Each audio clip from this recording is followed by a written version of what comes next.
Hi, it's Julie at Love's Beginning with another episode of Jesus and Julie. This one is focusing on crucifixion, defect perception, and anger as fantasy protection. It's always a nice day for undoing, isn't it? And we begin with a song. The song is Good Girl Winnie Foster from the musical Tuck Everlasting. Why do you always pick songs that make me cry like a baby? Gotta soften you up before the kill. Bring up all of the old roles and then allow them to unravel. Notice all the perceived limits and then see right through them. I'm walking you to Golgotha. Are we going to a crucifixion or a resurrection? You decide. I had to look Golgotha up and I just realized I don't know how to say that word. I was just typing it and I looked it up. So my apologies if I'm mispronouncing it. I only had the vaguest idea that it was from the Bible. It meant something. I had to look it up. It's where Jesus seemed to be crucified. Okay, so I had to look Golgotha up. Geez, I am wary of crucifixion. But even as I say that, I can sense I am lying. As I am identified as ego, I can see how I want crucifixion. Unending crucifixion seen and experienced is the only thing that can distract me from the ever-present love. I can choose resurrection, but I feel unworthy and doubtful. I doubt this Winnie Foster pattern will ever be escaped. Your feelings of doubt and unworthiness just highlight your dedication to crucifixion perception. Give thanks that you can see you are attaching to insanity. Having attached to insanity, is there any other choice than letting it go? There isn't. I'm here to walk you through the terror that is actually nothing at all. That's why I can walk you through, completely unmoved. Everyone has such a guide, no exceptions. Let's look at where you are attaching.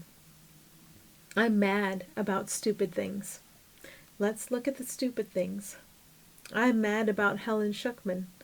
I've heard people talk about her and analyze her. They think they can know her defects, and that's the silliest thing ever. This is going to be the easiest thing ever. So, look at someone flapping her yapper about Helen Schuckman. I want you to say flapping his yapper. I want to be sexist. That's why I'm saying her. I think men have particularly stupid qualities. I'm convinced. Assholes. In fact, I think they totally don't get it. I appreciate your honesty. Am I a man? Nope. So is one you see as a man actually a man? No, damn it. I don't like this. I need someone to accuse. You're taking my toys away. I'm going to be bored without toys. You're damn right I'm taking your toys away, but only when you let me. It's more like I'll receive whatever you give me. Doesn't that sound nice? I'm done with nice. I can see that. I'm done with fake good girlery. Fuck it. I'm glad to see that. Let's back up. They think they can know her defects. Bring that closer to home. I know you can do it. I think I can see their defects. That's true, because they just don't fucking get it. There I go again. But yes, I think I can see their defects. I think their defect is not getting it, but they should see Helen as she is. Shoulds don't work very well. They should. You can keep bringing it home. I can see Helen as she is, no matter what anyone seems to say. I can see anyone who talks about Helen exactly as they are, no matter what they seem to say. That feels better, but I don't want to admit it. And there's more.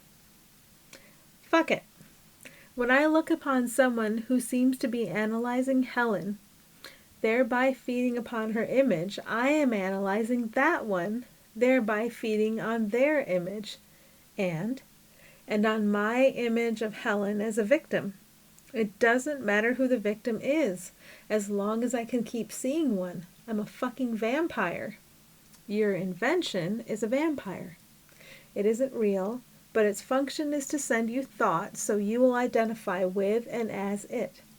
Its function is to get you to see everything is broken up into bits, so when you listen to its thoughts, you see all of these everyone else's, and they all seem to be attached to ego too. To the extent you see an other as attached to ego, you're attached to ego. I really hate hearing that. I know it's my freedom though. I have been so grateful to see this along the way. It's just that when I get shown the deeper layer of my attachment that I'm ready to see now, I get discouraged. That's why I am here. This is your chance to let go of an open manacle. It's not holding you. You're holding it. Okay, so let's dig in. That Helen analyzer over there is helping me. I know this. I know this. How can I know this and not know this? Just deeper layers and letting go. We're moving through this. You applied this to some things and it helped so much. You applied it to more things and it helped even more. You came to the intellectual understanding that there could never be any exceptions, and that made you very happy. You came to see that the light you are is in all of your divine siblings, and that made you very happy. Now you're actually applying the teaching that there aren't any exceptions. There isn't anywhere for ego to hide. It feels harder and more stubborn, but letting it go brings much relief. Okay, that Helen analyzer over there isn't over there. That Helen analyzer only appears in the guise of a Helen analyzer because I thought I needed people to show up in roles that contrast with what I think my role is. I can decide that my role and the role of everyone perceived to be else is in the hands of Spirit forever. Wise choice. I can let them all go. I can let them all be free. That's my freedom. You can indeed. That includes you. That's me talking to Jesus. It does. Okay. Where are the men now? They showed up exactly as I requested them to show up, because I needed to show up as not them so badly. I can let go of that need. That's always the most helpful thing. How it translates to action or speech or neither is up to the moment. I'd like you to look at the idea of your anger or someone else's anger. What are you protecting with the sight of your anger or someone else's anger? I'm protecting the sight and sound of agitation everywhere, so I can keep blocking love out. In this way, I want agitation everywhere. I want my fantasy instead of reality. I will fight to the death to keep my fantasy, and believing in anger as real keeps that fantasy in place. That was easy.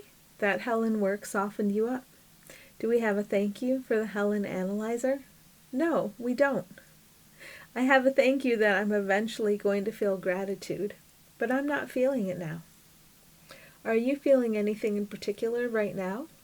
I'm feeling neutral, and that feels much better than feeling like the queen of knowing what's wrong with everybody. Also better than feeling like the queen of knowing who is being hurt by whom and why. Yeah, awful jobs. Do you like the job of seeing what everyone is? I'm afraid I can't do it. What if you didn't have to do it? That would be lovely.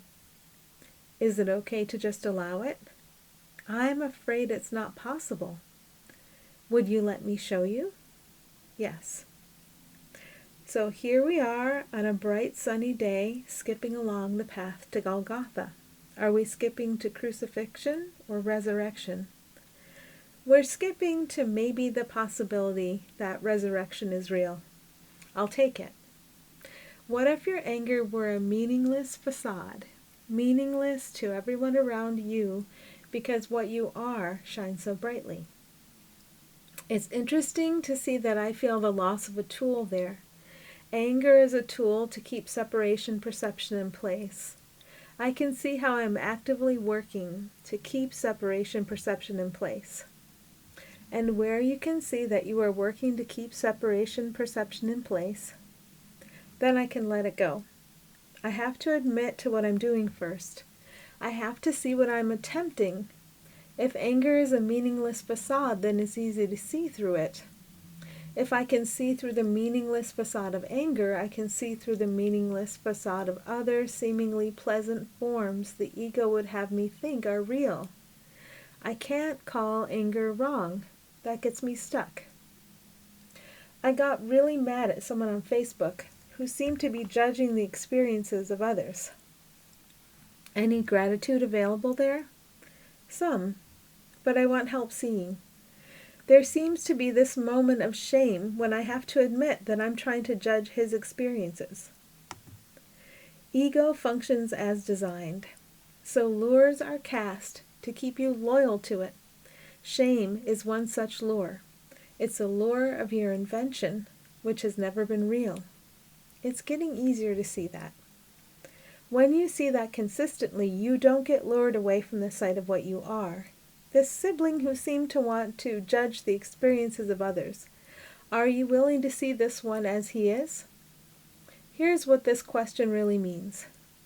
Are you willing to see yourself as you are? In this moment, yes.